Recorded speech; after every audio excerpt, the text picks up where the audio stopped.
사도신경하심으로 신앙 고백하겠습니다.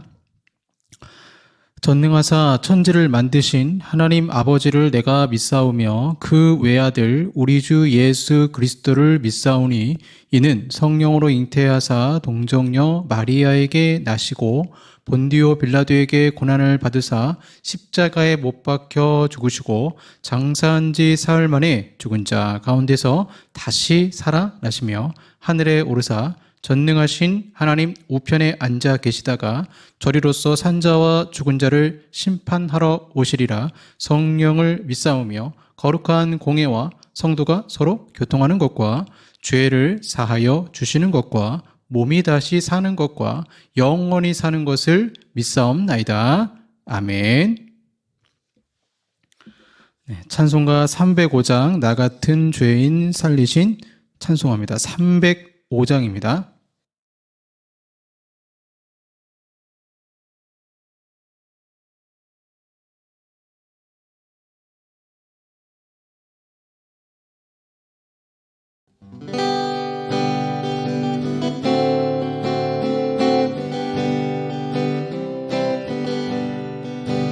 나 같은 죄인 살리신 주는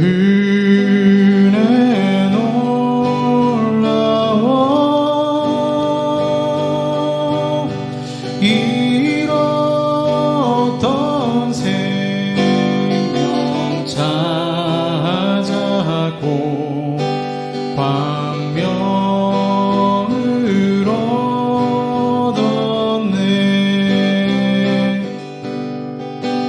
큰 죄악에서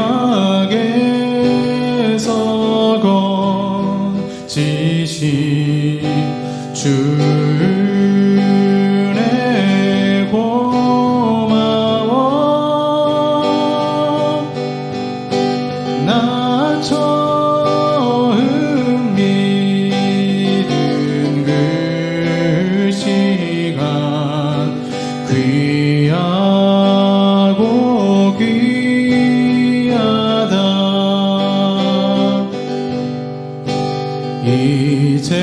이제껏 내가 산 것도 주님의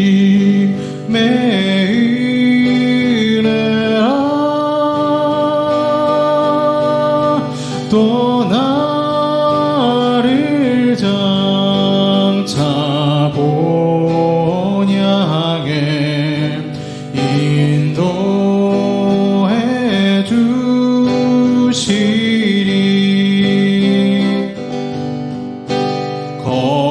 거기서 우리 영원히 주님의 은혜로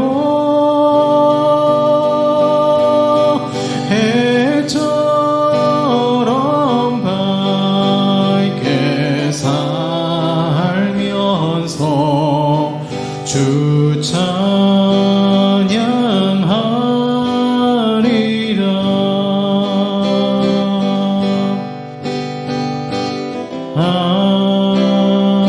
아멘. 기도하겠습니다.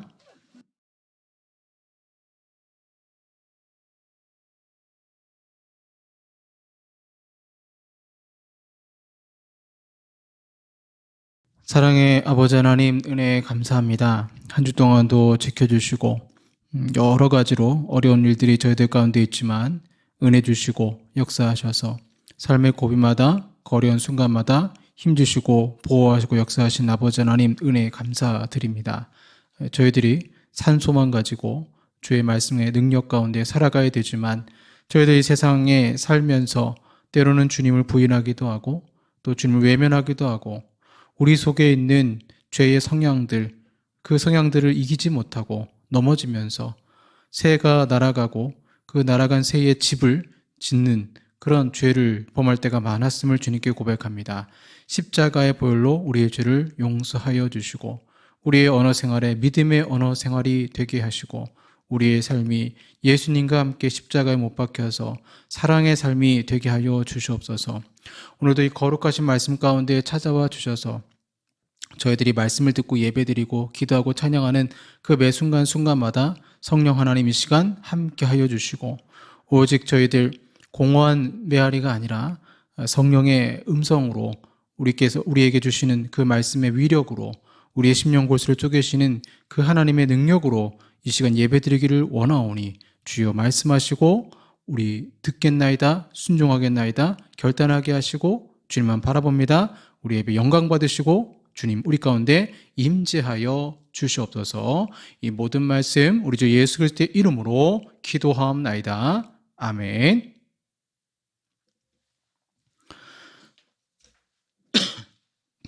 네, 성경 말씀 로마서 3장 1절에서 8절까지 말씀입니다. 로마서 3장 1절에서 8절까지 말씀입니다.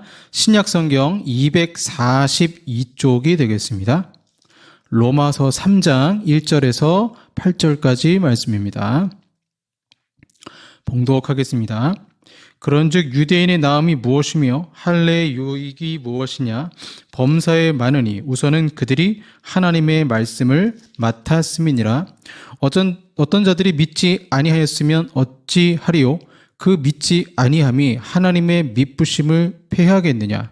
그럴 수 없느니라. 사람은 다 거짓되되 오직 하나님은 참되시다 할지어다. 기록된 바 주께서 주의 말씀에 의롭다함을 얻으시고 판단받으실 때에 이기려 하심이라 함과 같으니라. 그러나 우리 불의가 하나님의 의를 드러나게 하면 무슨 말 하리요? 내가 사람의 말하는 대로 말하노니 진노를 내리시는 하나님이 불의하시냐? 결코 그렇지 아니하니라. 만일 그러하면 하나님께서 어찌 세상을 심판하시리요? 그러나 나의 거짓말로 하나님의 참되심이 더 풍성하여 그의 영광이 되었다면 어찌 내가 죄인처럼 심판을 받으리요? 또는 그러면 선을 이루기 위하여 악을 행하자 하지 않겠느냐? 어떤 이들이 이렇게 비방하여 우리가 이런 말을 한다고 하니 그들은 정죄 받는 것이 마땅하니라. 아멘. 네, 오늘 편향적 신실하심이란 제목으로 말씀 나누도록 하겠습니다. 제가 자주 가는 그 국수집이 있습니다. 공릉동에 있는데요. 맛집으로 소문난 곳이죠. 그래서 저희 아이들 이곳에 와서 국수집 와서 국수도 먹고 김밥도 먹고 아기 때부터 와서 지금까지 단골로 가고 있습니다. 그래서 그 시진이 5살, 6살 때부터 그 주방에서 사장님이 일하시고 이렇게 홀에서 이렇게 서빙하시는 할아버지가 계셨는데 지금도 하고 계세요. 그래서 할아버지가 이제 저희 아이들 보면 반갑게 맞이해 주세요. 그런데 원래 이분이 그렇게 친절한 분은 아닙니다. 일을 잘 못해서 사장님한테 혼나기도 하시고 손님이 너무 많으니까 정신이 없죠. 그래서 정신없이 일을 처리하곤 하세요. 이런 경우가 있는데 분명히 먼저 온 손님이 있는데 다른 손님이 음식이 먼저 나오는 경우를 제가 많이 봤습니다. 바깥에서 오래 기다리는 것도 짜증이 났을 텐데 음식이 뒤늦게 나오면 화가 날 법도 하죠. 저희 아이들을 알아본 할아버지가 웃으시더니 분명 저희보다 먼저 온 손님이 있었는데 김밥 국수가 더 빨리 나온 거예요. 제가 이를 몇 번 경험을 했습니다. 그럼 괜히 먼저 온 손님에게 미안한 마음이 들죠. 그러면 이런 경우 이 할아버지는 신실한 분이라 말할 수 있을까요? 성경에서 말하는 신실함이라는 것은 언약과 관련해서 약속을 잘 지키는 것입니다. 약속을 꼭 지키면 이제 그 사람은 믿을 만한 사람이 되는 것이죠. 우리가 생각하는 신실함은 내가 기도했을 때 이것이 주님의 뜻이라면 하나님이 반드시 응답하는 것입니다. 그 하나님을 생각하며 보통 성도들은 신실하신 하나님을 찬양을 하죠. 사실 기도 응답 때문에 우리가 감히 하나님을 신실하다 판단할 수는 없습니다. 하나님의 신실성은 예수 그리스도를 약속대로 인성과 신성을 갖춘 완전한 하나님의 아들로 보내셔서 약속대로 우리를 위해서 예수님이 제물이 되셔서 우리 죄를 용서하기 위하여 십자가에서 저주를 받으시고 3일 만에 부활하신 이 사건만으로도 우리는 하나님의 신실하심을 찬양하죠. 그리고 고백하는 것입니다. 하지만 국수집 종업원 할아버지의 경우는 저희 가족을 볼 때마다 친절하게 대해 주시지만 순번을 어기고 먼저 국수를 주셨기 때문에 공평한 것은 아니죠. 이런 경우 우리는 신실하다라고 말하기 곤란한 것입니다. 판사가 피고인이 자기 아는 사람이라고 형량을 낮춘다면 저 사람 나와 같은 정치적 색깔을 가지고 있구나 판단해서 무죄를 판결한다면 이를 신실하다라고 말할 수 있을까요? 학교 선생님이 한 번도 지각도 안 하시고 늘 일찍 오셔서 학교 수업 준비하시고 열심히 그리고 열정적으로 강의하시는데 일부 학생들만 예뻐하고 그래서 어떤 아이가 저 억울해요 말해도 그 가해 학생이 자신이 이뻐하는 학생이라고 오히려 피해 학생을 나무란다면 우리는 이를 신실하다라고 말할 수 있을까요? 제가 고등학교 때 실제로 겪었던 일입니다. 저는 경기공고를 나왔는데요. 전기과가 1반, 2반이 있었습니다. 합쳐서 110명 정도 됐습니다. 많죠. 그 당시에는 학생들이 많았습니다. 그래서 항상 전기과 1, 2반 합쳐서 성적표가 나왔는데 그러면 제가 이제 1, 2등을 했어요. 그래서 경기공고 선생님들이 은수는 공부도 잘하고 모범이 된다고 저를 많이 예뻐하셨습니다. 어느 날 제가 10번 버스를 타고 이제 학교를 가는데 중계동에서 공릉동까지 10번 버스 타고 가는데 그날은 정말 학교 가기가 싫었습니다. 한참 철학에 관심이 많았고 사람은 왜 사는지 그리고 내가 왜 어려운 전기를 공부해야 되고 나의 미래는 어떻게 펼쳐질 것인가 내가 도전하고 싶은 것은 따로 있는데 하면서 차를 타면서 망상에 빠졌어요. 그래서 학교를 지나치고 10번 버스는 이제 청량리를 지나서 지금은 뭐 10번 버스가 없습니다. 청량리를 지나서 동대문 시장을 기점으로 삼아 다시 돌아오기 때문에 그냥 버스를 타고 기점으로 다시 학교로 오니까 시간이 한 10시 30분쯤 되었던 것 같아요. 1교시를 빼먹고 늦게 교실에 도착했습니다. 담임 선생님이 부르셨고 교무실에서 따뜻한 차 한 잔을 주시면서 걱정하시면서 말씀하셨습니다. 부드럽게 은수야 너 무슨 일 있니? 그런데 교무실 바깥에 같은 반 친구 2명이 엎드려 뻗치를 하면서 벌 받는데 그 친구가 절 보고 있었어요. 참 이상한 기분이 들더라고요. 과연 이 선생님의 행동은 신실하다라고 말할 수 있을까요? 눈치채셨을 것입니다. 하나님이 신실하시다라고 하실 때에는 심판과 징계를 행하실 때 당신의 법대로 처리하시는 것도 포함되는 것입니다. 우리 그리스도인들은 좋은 일과 관련해서만 신실하심을 강조합니다. 당연히 그렇죠. 하나님이 약속은 꼭 지키시고 축복도 하시고 신실한 백성에게 신실함으로 복을 주시는 하나님 아니십니까? 고넬료 집안, 고넬료가 얼마나 신실한 사람이었습니까? 그 신실한 고넬료에게 하나님은 당신의 신실함으로 갚으셨어요. 그런데 내가 죄를 범했습니다. 그러면 그 죄에 대해서는 예수 그리스도의 보혈로 나를 용서해 주시고 그래서 회개를 남발하면서 입술로만 회개하고 삶은 전혀 고치질 않아요. 하나님은 더 이상 두고 볼 수 없다 하시면서 그 인생을 징계하십니다. 질병이 생길 수도 있고 재산상 피해를 볼 수도 있습니다. 여러 가지 고난을 만납니다. 그 징계받는 성도는 하나님 저한테 왜 이러십니까? 이렇게 반응하는 것이 맞을까요? 아니면 신실하신 하나님 맞습니다.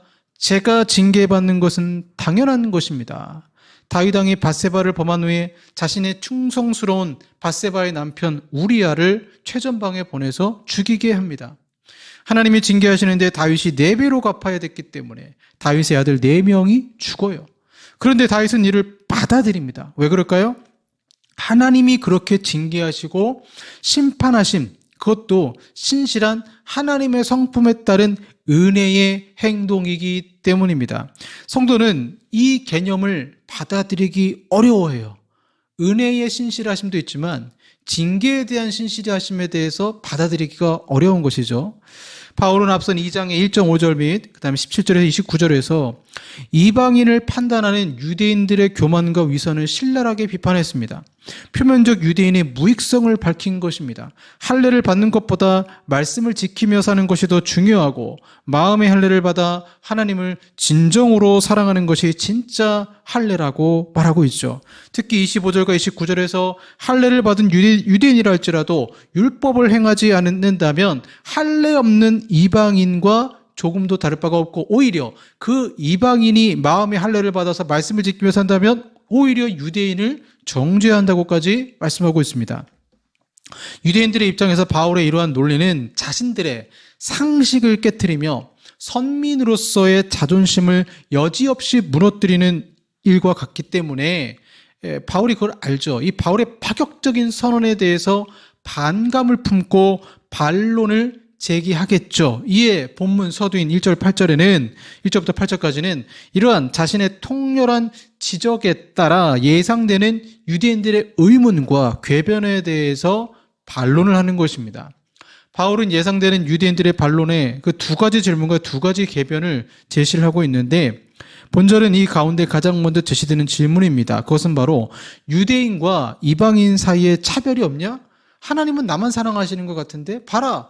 하나님이 우리 유대인들에게 먼저 말씀을 주셨다. 분명히 유대인들은 이걸 강조할 거예요. 이방인들은 말씀을 받지 않았어. 십계명을 받지 않았어. 하지만 우리 유대인들은 계시를 받았어. 그래서 그것이 바울도 인정을 해요. 그래, 그거 너희들 이스라엘 유대인 너희들의 하나님께서 주신 은혜야. 너희들의 이점이야 라고 얘기를 합니다. 어떻게 보면 하나님 베푸신 것이죠. 그 2절에서 바울의 요점, 즉 유대인이 하나님의 계시를 위박받았다는 것을 인정을 합니다.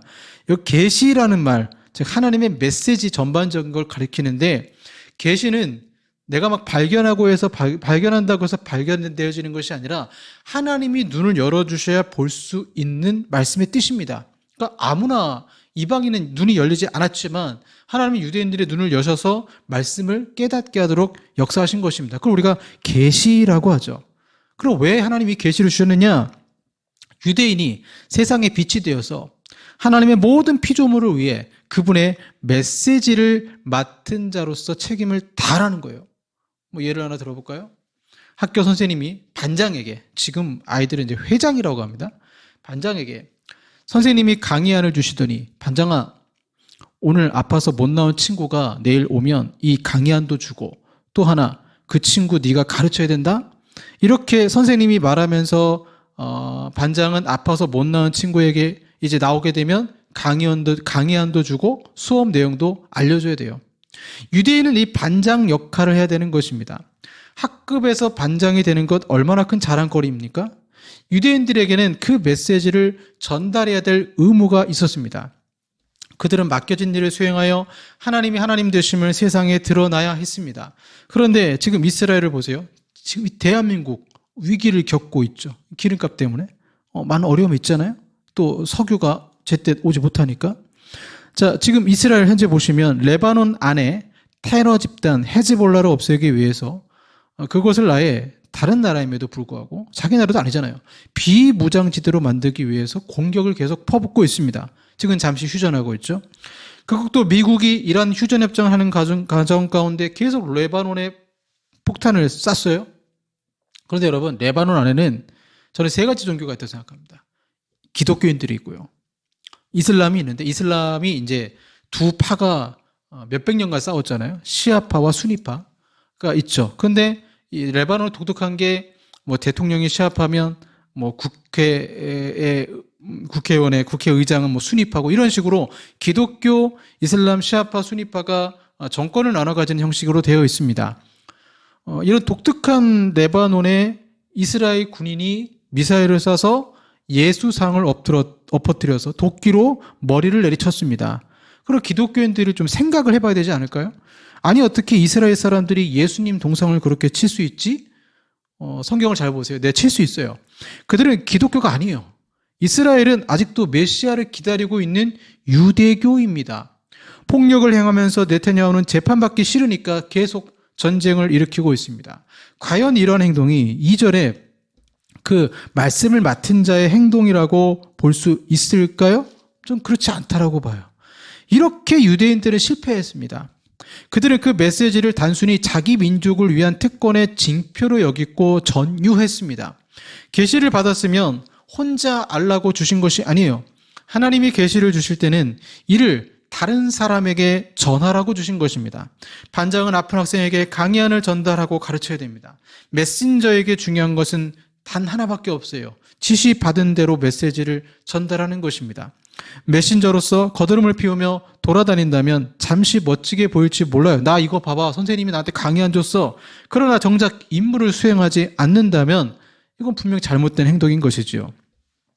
이러한 바울의 고발은 이스라엘의 옛 선지자들의 말과 정확히 일맥상통합니다. 이사야가 많이 얘기하잖아요. 하나님의 이름이 민족들 가운데 칭송받는 대신에 욕을 먹고 모독을 받았다. 이스라엘이 제대로 살지 않아서 이방인들이 오히려 하나님의 영광을 욕하는, 이런 이스라엘만 욕할 뿐만 아니라 무슨 이스라엘의 신이 전해라고 욕을 받을 정도로 유대인들이 잘못 행동해서 오히려 하나님의 영광이 가려지는 일들이 일어났다는 것이죠.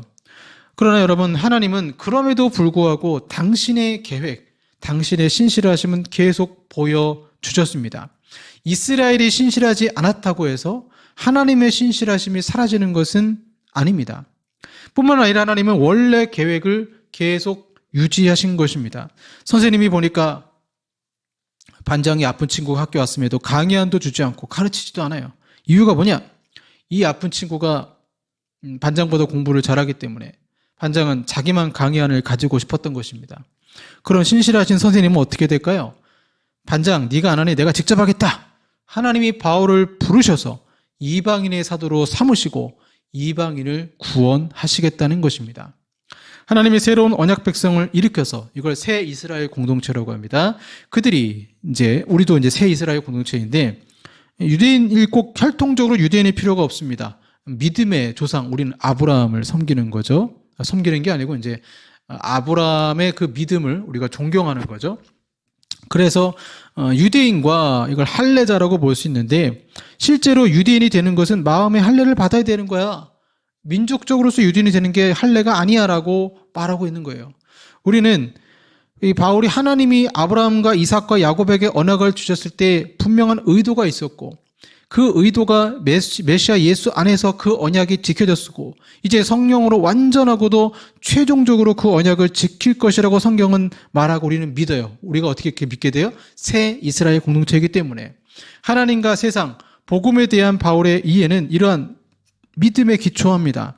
바울이 말하는 요지는 이렇습니다. 이스라엘이 하나님의 메신저가 되라는 명령에 신실하지 못했음에도 불구하고 하나님은 자신의 약속에 계속 신실하시다. 반장이 말을 안 들으면 선생님이 직접 얘기하면 되는 거죠. 바울은 4절에서 이것을 다루면서 시편 51편 6절을 인용을 합니다. 이스라엘을 포함하여 모든 사람이 철저하게 죄를 범했지만 하나님은 실로 의로우시다라는 것을 인정하는 가장 위대한 참회시가 시편 51편입니다. 다윗은 잘못했지만 하나님은 의로우시다. 다윗 왕을 한번 반장이라고 생각해 보세요. 다윗은 계시를 받은 자로서 본을 보여야 되는데 그러지 못하고 오히려 죄를 범했습니다. 선생님이 반장을 부릅니다. 너 왜 아픈 친구에게 강의안을 주지 않았니? 그리고 왜 가르치지 않았니? 혼나지만 선생님은 반장을 또 용서해 주십니다. 그래서 말세의 이스라엘은 언젠가 회심할 거예요. 선생님은 둘 다 사랑하십니다. 반장도 아픈 친구도 사랑하십니다. 이것이 사랑의 관점에서 하나님의 신실하심입니다. 여기까지 들으면 우리는 불만을 갖게 됩니다. 아니, 하나님, 이스라엘이 마땅히 징계받아야 되는 것 아닙니까? 유대인들이 말씀을 맡았음에도 그것을 자기 자랑으로 삼고 복음을 전하지도 않았고 심지어 저들은 예수님을 죽였습니다. 바울이 유대인인데 누구보다 이 사실을 잘 알고 있죠. 그래서 바울은 말합니다. 진노를 내리시는 하나님이 불의하시냐? 반장, 벌 받아야죠. 벌점을 받든 예전에는 체벌을 많이 했잖아요. 그리고 하나님의 사랑만 신실한 것이 아니에요. 하나님이 열방을 심판하시려면 이스라엘도 심판해야 돼요. 그게 하나님의 신실하심이에요. 나중에 유다는 AD 70년에 또 예루살렘 성이 회파되고 나라 없는 긴 세월을 보내다가 2차 대전 이후 영국의 약속에 의해서 이스라엘이 독립을 하게 됩니다. 이 긴 세월 동안 하나님의 징계를 받았습니다.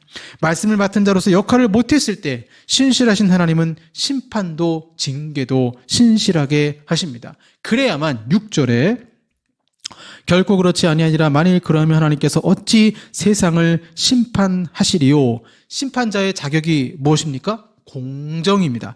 법대로 공정하게 재판하는 것입니다. 이스라엘이라고 봐주고 교회라고 봐주고가 아니라는 거예요. 자, 이제 논리를 교회로 돌려보겠습니다. 에스겔서를 보시면 하나님이 이스라엘을 심판하시는데 성전부터 심판하십니다. 세상부터 심판하시는 것이 아니라 성전부터 심판하시면서 그 심판의 영역이 세상으로 퍼져갑니다.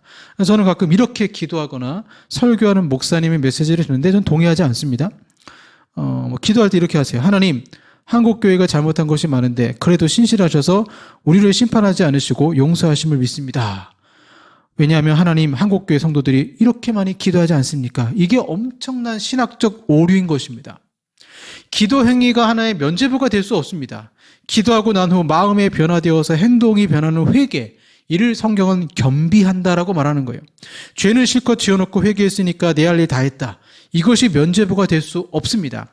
하나님이 신실하시다면 세상에서 교회가 심판받는 것도 당연한 거예요. 성경을 보세요. 당신의 백성이라 하더라도 하나님은 징계하십니다. 왜냐하면 그래야 만유를 심판하시는데 재판장으로서 결격 사유가 없기 때문입니다. 참으로 무서운 말씀이죠. 하나님이 교회를 징계하심도 같은 이유 아니겠습니까? 계시를 맡았음에도 하나님의 영광을 드러내지 못하고 오히려 세상의 욕을 먹는 것입니다. 이때 교회가 폭삭 망하는 것도 하나님의 신실하심을 드러내는 것이고, 그렇게 망한 교회가 회개했을 때 다시 살리는 것도 하나님의 신실하심을 드러내는 것입니다. 저는 찬양의 위험성을 알고 있어요. 찬양은요, 얼마든지 자신의 죄를 가리는 도구가 될 수 있습니다. 말씀대로 살지 않으면서 신실하신 하나님을 찬양하고 아버지의 사랑을 노래하고 예수님의 용서를 찬양합니다. 문제는 정말 찬양만 합니다. 삶은 전혀 변화가 없어요. 그러면서 자신이 징계받지 않은 것을 당연하게 생각하거나 아니면 그런 징계하지 않으시는 하나님을 감사하게 생각하면서 또 찬양합니다. 탕자는 모든 재산을 잃고 돼지가 먹는 사료를 먹으면서 자신의 비참함을 깨닫게 됩니다. 중간에 아버지가 돈이 부족하다고 돈을 보내지 않아요. 처절하게 넘어지게 합니다. 그렇게 처절하게 징계를 받고 그제서야 아버지의 품을 기억하고 돌아오게 되는 걸 보게 돼요. 바울이 볼 때 이스라엘은 철저하게 징계를 받아야 할 단계를 맞이한 것이며 그 징계를 행하시는 여호와 하나님의 말로 아니야, 신실하셔라고 고백하는 것입니다. 왜 오늘날 그리스도인들이 편향적 신실하심에 빠져 있습니까? 다른 사람은 징계받을 만한 이유가 있고 자신은 없다라고 생각을 해요. 하나님이 나만 특별히 사랑한다라고 생각을 합니다. 얼마나 미련한지 몰라요. 아니, 그렇게 개인적 혼란을 겪으면서도 여전히 우상 숭배하고 중독의 문제를 가지고 있고 여전히 하나님을 찾지도 않고 하나님과 상관없는 삶을 살면서 찬송만 부른다고 징계가 안 오는 것이 아니에요. 하나님도 참으시다가 우리가 오해하는 게 있어요. 하나님의 분노가 쌓이면 믿음의 자녀들이 하나님의 분노가 넘쳐서 때리는 게 아니에요. 그게 아니라 저 영혼 이대로 두면 완전히 사탄의 노예가 되겠구나 했을 때 하나님은 그 영혼을 치시는 것입니다. 그러면 두 가지 효과가 일어나는데, 첫 번째는 그 영혼이 회개하는 것이고, 두 번째는 하나님은 공평하신 재판장, 당신의 신실하심을 드러내는 것입니다. 그래서 기독교 신앙에서 징계는 단순히 잘못에 대한 벌이 아니라 길을 벗어난 자녀를 다시 바른 길로 돌이키려는 사랑의 매로 해석되는 것입니다. 다윗 왕을 보세요. 다윗 왕이 아까도 말씀드렸지만 하나님의 마음에 합한 사람이었지만 그도 처절한 징계를 받았어요. 우리아를 죽이고 밧세바와 간음하고 이를 덮기 위해서 우리아를 최전방에 보내고 나단 선지자의 호된 책망을 받으면서 4배나 갚아야 됩니다. 그 양 비유에서. 그래서 자기 아들 4명이 죽잖아요. 다윗은 자신의 죄를 직면했을 때 변명하지 않고 내가 여호와께 죄를 범하였노라 고백하고 있습니다. 그리고 남은 생에는 겸손의 왕으로 주님과 동행하며 살게 된 것이죠. 요나 선지자를 보세요. 요나가 선지자임에도 불구하고 하나님 말씀의 명령을 어겨요. 니네로 가라. 가지 않습니다. 반대편 다시스로 가다가 하나님 징계하시잖아요. 풍랑이 일게 하시고. 누구 때문에 이런 풍랑이 일어났느냐? 그 배에서 사람들이 수군수군거리고. 그래서 요나가 나 때문일 것이다. 제복귀하니까 요나가 뽑혔어요. 그래서 어떻게 됩니까? 물속에 첨벙 빠졌습니다. 그때 하나님이 큰 물고기를 예배하셔서 요나를 삼키게 하시죠. 물고기 뱃속에 3일 동안 있는 게 그게 정상적인 사람으로서 그걸 어떻게 버티겠습니까? 그런 징계를 받고서 요나가, 저는 그 요나의 회개 기도라고 생각하지는 않지만 그래도 하나님 제가 잘못했습니다. 이런 마음이 드는 거예요. 하나님이 당신의 선지자라도 불순종하면 징계하세요. 그게 여호와의 신실하심입니다. 찰스 콜슨이라는 사람이 있습니다. 이 사람은 별명이 백악관의 도끼라는 별명을 가지고 있었습니다. 그 말은 뭐냐면 정치적 정의라면 도끼를 내리치듯이 수단과 방법을 가르치지 않고 정적을 제거했기 때문에 그렇습니다. 닉슨 대통령의 워터게이트 사건, 도청했잖아요. 이제 상대당 도청에서 그거 이제 밝혀졌죠. 스모킹 건에 대해서 테이프가 발견되고, 그래서 같이 연루가 되어서 찰스 콜슨 역시 감옥에 가게 돼요. 그가 감옥에 가게 되었을 때 자신의 비참함을 깨닫고 예수님을 영접하게 됩니다. 그리고 출소 후에 다시 정치권으로 들어가지 않고 교도소 선교회를 설립해서 평생을 재소자들과 그들의 인권과 복음을 전하는데 헌신하게 됩니다. 그는 감옥은 내게 징계였으나 동시에 가장 큰 축복이었다라고 고백을 해요. 하나님의 징계를 받고 다시 돌아오게 됩니다. 우리가 찬송했던 305장 존 뉴턴, 이분이 어메이징 그레이스 아주 유명한 곡을 작곡을 했잖아요. 작사 작곡했습니다.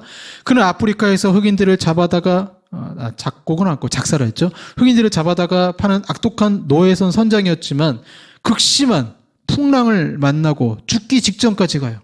그 풍랑 속에서, 죽음의 공포 속에서 하나님을 찾고 자신의 삶이 얼마나 추악했는지를 깨닫고 이후에는 노예 무역을 그만두고 목회자가 되어서 나중에 윌버포스에게 영향도 끼치잖아요. 영국 내 노예제 폐지 운동에 앞장서게 됩니다. 징계를 받는 거예요.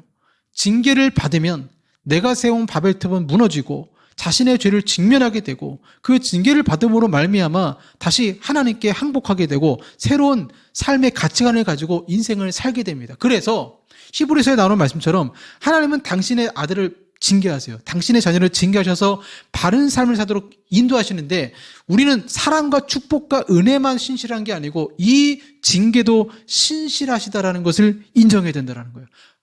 바울이 지금 이 로마서에서 유대인들에게 너희가 말씀을 맡았지만 하나님의 신실하심으로 너희가 심판을 받는 건 마땅하다라고 말을 하는 것입니다. 얼마나 무서운 말씀입니까? 하지만 그 징계의 목적이 단순히 심판이 아니라 회복하려는 그런 은혜가 있는 것입니다. 어떻게 보면 교회가 회복되는 길은 철저하게 무너지는 것입니다. 하나님은 구원도 심판도 당신의 신실하심을 한국교회에 보여주십니다. 무서운 기도이지만 저는 이 시대에 필요한 기도는 하나님, 한국교회도 징계를 받아서 회복시켜달라는 이 기도가 지금 필요하다고 생각을 합니다. 왜냐하면 철저하게 무너져서 피해보는 것은 저 같은 이제 막 개척교회 시작한 목사님들 아니겠습니까? 콧잔등에 땀이 나야 먹고 사는 목사들이 생길 것이고 죽어라 고생하게 될 것이고 교회는 점점 약해질지도 모릅니다. 하지만 완전히 무너져야 다시 새롭게 출발할 수 있다면 제가 그 세대가 된다고 한들 저는 그것이 여호와의 편향적 신실하심이라고 생각하지 않습니다. 성도 개인의 가정에서도 사람들은 하나님의 사랑의 신실하심만 자신의 가정에 대입합니다. 하지만 징계의 신실하심이 있어야 그 영혼이 구원받기에 우리가 바라는 것은 징계 중에 주님 자비를 베풀어 달라고 기도할 뿐이에요. 징계를 없애주세요가 아니라 징계 중에 자비를 베풀어 주세요. 하나님의 신실하심을 바르게 이해하시고 참 우리 교회들이 많이 어려운데 이 조국 교회를 위해서도 기도해 주시길 바랍니다. 기도하겠습니다.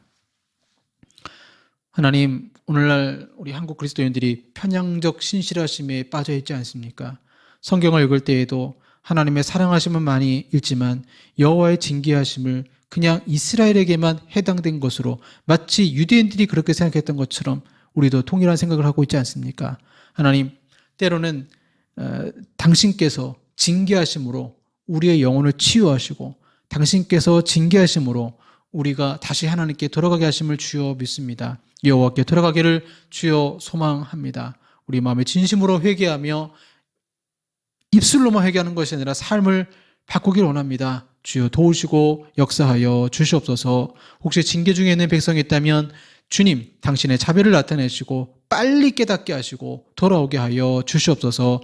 예수님 이름으로 기도합니다. 아멘.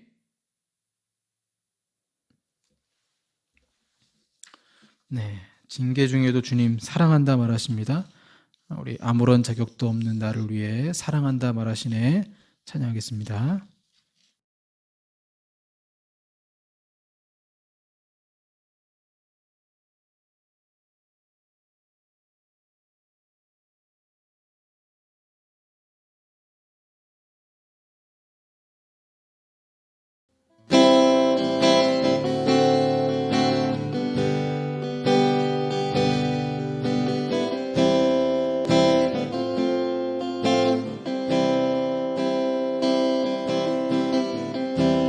아무런 자격도 없는 나를 위해 아무런 소망도 없는 나를 위해 사랑한다 사랑한다 사랑한다 말하시네. 이 낮은 날 위해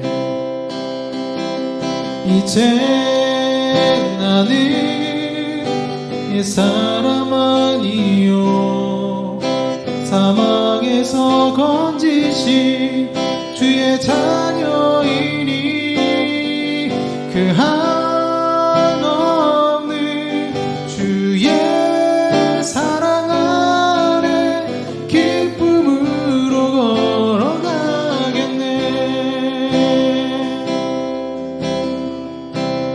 아무런 자격도 없는 나를 위해 아무런 소망도 없는 나를 위해 사랑한다 사랑한다 사랑한다 말하시네. 이 낮은 날 위해 이제 나는 옛사람 아니요 사망에서 건지신 주의 자녀이니 그 한없는 주의 사랑 안에 기쁨으로 걸어가겠네.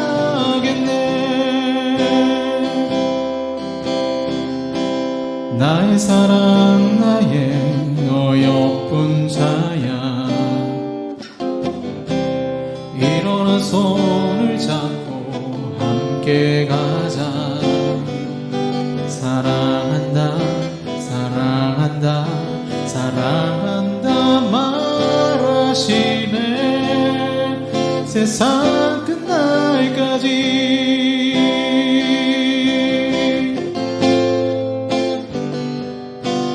이제 나는 옛사람 아니요 사망에서 건지신 주의 자녀이니 그 한없는 주의 사랑 안에 기쁨으로 걸어가겠네.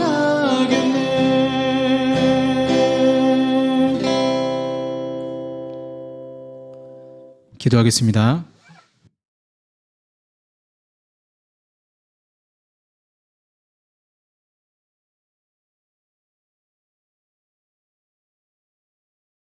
아무런 소망도 없는 저희들을 불러주셔서 구원하신 아버지 하나님 은혜에 감사합니다. 교만의 마음이 삭틀 때 저희들 회개할 수 있도록 주여 도와주시고 그러한 은혜의 하나님을 생각하며 또 때로는 징계하심으로 우리를 다시 돌아오게 하신 그 은혜를 생각하며 이 시간 아버지께 영광 돌리며 찬양 돌리며 11조 구제 감사 선교로 영광 돌립니다.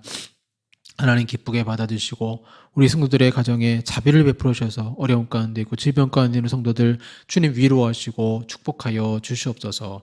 예수님 이름으로 기도합니다. 아멘. 지금은 우리 구주 예수 그리스도의 은혜와 성부 하나님의 사랑하심과 성령 하나님의 교제 교통 역사하심이 주님의 은혜의 자비를 구하고 당신의 신실하심을 바르게 이해하고 삶의 적용에 원하는 우리 사랑하는 성도들과 한국 교회 위에 영원토록 함께 있을지어다. 아멘.